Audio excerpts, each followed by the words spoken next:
Hi guys, and welcome back to the channel. Today we've got a watch I've always wanted to sort of like try out, and this is the Mondaine Stop2Go. It's a real iconic piece. If you live in Europe, you'll be very familiar with this actual dial design, as this is what's used across most of the railways throughout Europe. The original design was penned back in the early 40s by Hans Hairflicker, and basically the Swiss railway were after a new clock design, something clear and concise and easy to read, and this absolutely nails it. It is just one of those watches, I think, which is super cool, with a couple of party pieces which really kind of, make it stand out from the crowd. And I kind of like that. I like when they've got, companies got their own identity and you can really see that. But before I get too far into this review, I've got to say a massive thank you to First Class Watches of Kenilworth for allowing me to review this watch.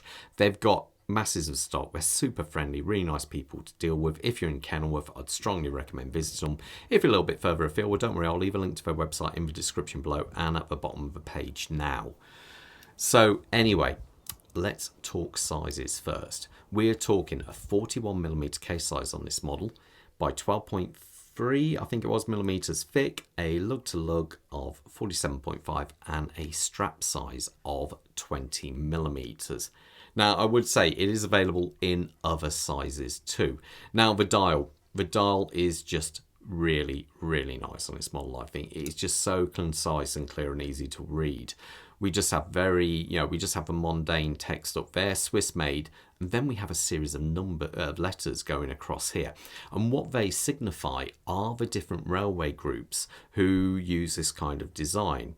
So you've obviously got the Swiss Federal Railway, the Deutsche Bundesbahn, they use it as well. You think you've also got the French, Chemin de Fer, and what's the name of the Italian one? I can't remember the name of the Italian one off the top of my head, but they also use this system. And that's why if you're in Europe, you'll recognize this, as all the railways actually have this as their clock. You can see it everywhere, and it's got a bit of a unique party piece, as you'll see now with this red paddle second hand. At this point, it stops, the minute hand moves, and then it carries on. It's almost as if time stands still for that briefest of pauses. And the whole reason for doing that was originally, back in the day, I think it would actually tick round at 58.5 ticks until it got to the top. So basically, for 1.5 seconds, it would stay still. And that was when it was getting an impulse from the master clocks. They were all linked electrically, and so that would be when it would synchronize itself, and it's a real good way of doing it. And later in, I think it was around about mid-80s, around about 86, Mondaine had the rights to actually make the wristwatch to this, and they've kept this feature, and I just think it is so cool, because I love the fact that you see it hold its position there, and then it will jump, and it is really cool. So hold, boom, and then jumps across there. I think that just looks really cool. It's one of these watches you find yourself waiting for it to get to 12 o'clock just so you can see that happen. And it has another party piece we'll talk about in a second. But the reason for the red paddle is up to the, I think, early 30s, there used to be obviously the paddle for the conductor to indicate for the driver to go. Obviously green to go, red to stop, and so forth. And that's why they have this paddle here. It is just really nice. Now, what you might think is, because obviously these markers are black, though you can get it with a black dial as well, there is no Lume on this watch. Oh, but this is one of its party pieces. The Lume is actually on the underside of the hands, and it just looks so good when it's lit up. The Lume, I think, on this watch just looks really special. Now, One thing I would say, obviously this is a quartz piece, and some people might say, oh, what happens if the hands don't line up? You know, that can happen quite often on many affordable quartz models where the hands don't particularly line up with the indices. Now, this actually gives you the ability to centralize a hands. You can move the hands at quarter minute actual movements, so you can actually move this around. Because when I first picked the watch up, I think the second hand wasn't quite lining up here, but there is a facility for adjusting that, and I think that is very cool.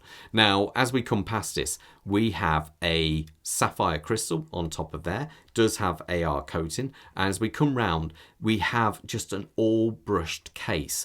The lugs do taper down somewhat, and it's just a very simple, just, well, I'm not going to say simple's not the word, just a very clean design. And that is one of the whole things with this watch, is keeping that almost Bauhaus kind of design, really. It is definitely a very kind of unique look. And one of the things which you may notice, there is no crown on this watch. And again, a crown would kind of, there was models with the crown, but this newer model hasn't got one. And they keep this more pleasing aesthetic with a kind of more unique look to it. Now, how you actually press that crown, if I can find the pen to do it, here it is. It actually comes with this tool here. And this is quite nice. It's got a bit of weight to it, actually. And you'll notice over here, we have this push button affair. And you can set the time and everything using this here. And one of the really nice features, in fact, I'll let it go a bit further around so you can actually see how this works. Waiting for that. Basically, one of the other features, it is a water resistant watch, but you do only get 30 meters water resistance with it. But as I say here, if I press this now, one press, see the second hand zoom round there, everything sets itself ready for the time setting. And as you can see, everything lines up there. Now, I can now, if I press this, you see I can move the hour hand, double press, it moves by 10 minutes. Single press, and it will move there. Now, I think if I press it down for 2, now that goes, and I can move that at 1 minute intervals, or double press, and it comes around. Double press again,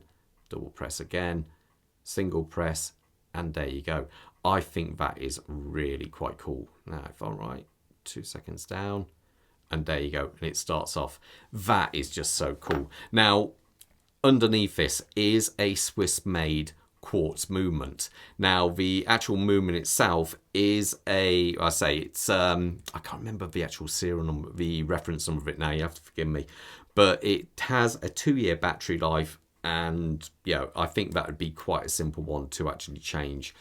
It just, to me, it looks absolutely superb. I think this is a very special watch. You can get it with a bracelet as well, but it does come with this leather strap. The leather strap is quite chunky and thick, so it should last you a good old fair bit of time, and I think it's got a quick adjustment system there.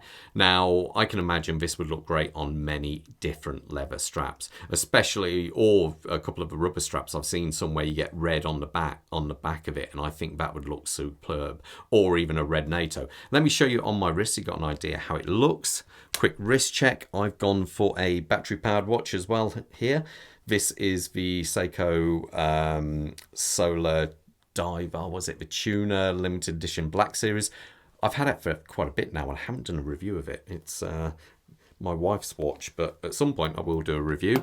And Bob has got the new Mose & Co. prototype 369, which I need to do a review of. What a brand. They do some really funky stuff. Now, my wrist size is 7¼ inches. And as you can see there, that's how it looks. I think it looks absolutely awesome. This is one of those watches where I prefer the quartz to the actual automatic, because it just, the whole system of it, I think, is absolutely superb. I can keep watching it do its thing for forever and a day. It just looks superb. There we go. Boom. And move. Superb. Anyway, guys, I'm going to leave you to that. Any questions, leave them in the comments below. As you always know, I always try and get back to you. But most importantly, stay safe out there. Take care.